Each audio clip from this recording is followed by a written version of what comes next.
এই ভবনে দাঁড়িয়ে বলতে চাই, এখন আমাদেরকে কিন্তু অন্যান্য জায়গায় যেখান থেকে আগে আমাদেরকে রিফিউজ করা হয়েছিল যে মিটিং করতে দেওয়া হবে না, তারা আমাদেরকে টেলিফোন করে বলছে যে আপনারা যদি এখন করতে চান আপনাদের জন্য কোনো অসুবিধা নেই, আপনারা করতে পারেন। তারপরে আমরা যে দোষর ছিলাম এই কথাটি যে মিথ্যা এটা প্রমাণিত হয়েছে, এবং আমরা যে সত্যিকার অর্থে দেশের প্রেমিক ছিলাম এটা প্রতিষ্ঠিত হয়েছে।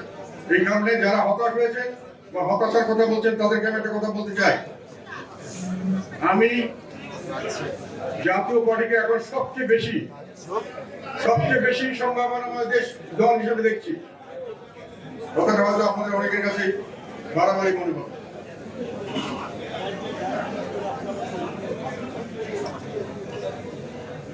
এই কথাটা কম বলে ভালো, কিন্তু আমি আবার বলছি আমার জীবনের অনেকগুলো অর্জন আছে।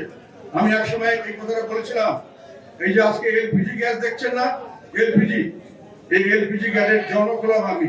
বাংলাদেশে এলপিজি গ্যাস সর্বপ্রথম মার্কেটিং শুরু করেছে জিএম কাদের, এবং সারা দেশে এলপিজি সরবরাহ নেটওয়ার্ক আমি তৈরি করেছি, আমি জিএম কাদের ব্যক্তিগতভাবে আমি বিক্রি চালু করেছি। তখন আমি পেট্রোল পাম্পে বিভিন্ন বিক্রি করতে বলতাম, ওরা বলতো এটা কেউ কিনে না, আমি অনেক ব্যবসায়ীকে বলছিলাম যে তোমরা এখন এলপিজি নাও, ভবিষ্যতে পেট্রোলের বিজনেস করা দরকার হবে না, এলপিজি বিজনেস করে তোমরা লাভ হয়ে যাবে।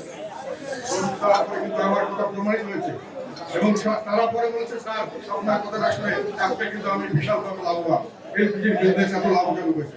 যাই হোক, সেটা এক ইতিহাস।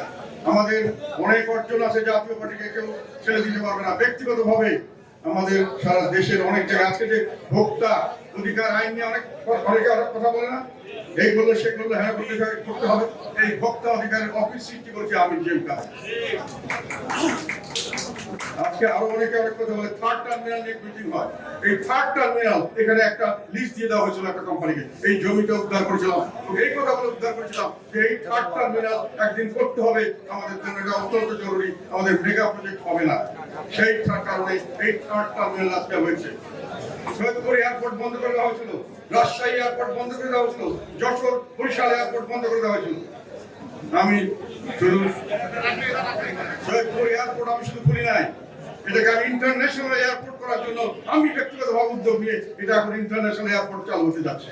উত্তরবঙ্গের একটা প্রথম জায়গায় যেখান থেকে কথা ছিল ভুটানে যাবে, আমাদের ভুটানের সঙ্গে আমাদের একটা ট্রানজিট চালু হবে, লোকজন যাবে, আমার নেপালের সঙ্গে এবং ভারতের এই সেভেন সিস্টার্সের সঙ্গে এই কথা বলে আমি তৎকালীন সময় এটা করেছিলাম। আগে থেকে সেই জন্য অনেকে অনেক কথা বলে, দেশ চালানোর জন্য দায়িত্ব আমি নেওয়া ভালো, দেশ চালানো কিন্তু একটু সহজ কথা নয়। আমাদের দেশের জন্য আমাদের অনেক ত্যাগ আছে, প্রতিষ্ঠা আছে, দেশের জন্য আমাদের অনেক কর্মকাণ্ড আছে। এক কথায় আমাদেরকে দূষণ বলে ভাসিয়ে দিবেন, দেশ চালাতে মানুষ লাগবে, দেশ চালাতে অভিজ্ঞতা লাগবে। দেশ চালানো একটা প্লেন চালানোর মতো, প্লেন আপনি দখল করতে পারবেন কিন্তু প্লেন আপনি চালাতে পারবেন না। তার জন্য দক্ষতা, যে অভিজ্ঞতা, যে ধরনের আপনার মনোভাব দরকার, সেই ধরনের দক্ষতা করতে এত সহজ নয়। অনেকেই ইলেকশনে পাস করে মনে করেন দেশ চালানো, ইলেকশনে পাস করলে দেশ চালানো যায় না। দেশ চালানো শিখতে হয়, জানতে হয়, সেইভাবে শিখতে হবে এবং যে কোনো সময় করতে হবে।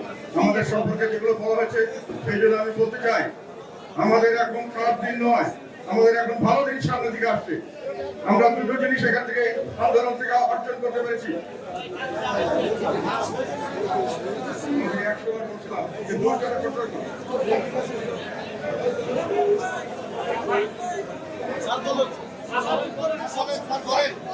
সেটা হলো আমরা কিন্তু এই নির্বাচনে আমরা জানতাম যে আমাদেরকে এখানে আইনগতভাবে আমাদেরকে বাতিল করতে পারে নাই, পুরোপুরিভাবে আমাদেরকে রাজনীতি থেকে দূরে সরিয়ে নিতে পারে নাই, অনেক চেষ্টা করা হয়েছে।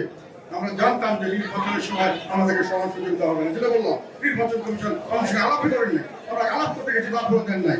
তারপরে কি করেছেন, আমাদের উপরে যেভাবে অত্যাচার করা হয়েছে, আমাদের যখন সমান নির্বাচনের সমানভাবে সকলের সুযোগ দেওয়ার কথা। আমাদেরকে বিএনপি এবং তাদের জোট এবং জামাত এবং তাদের জোটকে এমন সুযোগ সুবিধা দেওয়া হচ্ছে যাতে করে মানুষ তাদের সরকার তাদের সে প্রোটোকল সেভাবে তাদের সাংসদ হাজার হাজার কোটি থেকে শত শত কোটি টাকা করে খরচ করে সারা দেশে তারা মিটিং মিছিল করে বেড়াচ্ছে। আমাদেরকে সেই সুযোগ দেওয়া হয়। আমাদেরকে টেলিভিশনে কথা ছিল, টেলিভিশনে সবাইকে 4 জনকে দেওয়া হচ্ছে, 3 জন জামাত সরকারি দল আর একটা লোক বিএনপি, তাদেরকে দেওয়া হচ্ছে। আমাদেরকে কোনো সুযোগ দেওয়া হয় নাই। আমরা কোনোখানে কোনো রকম সমান আচরণ কোনোখানে পাই নাই। আমাদের প্রার্থীরা 3 জন জেলখানা থেকে নির্বাচন করেছে।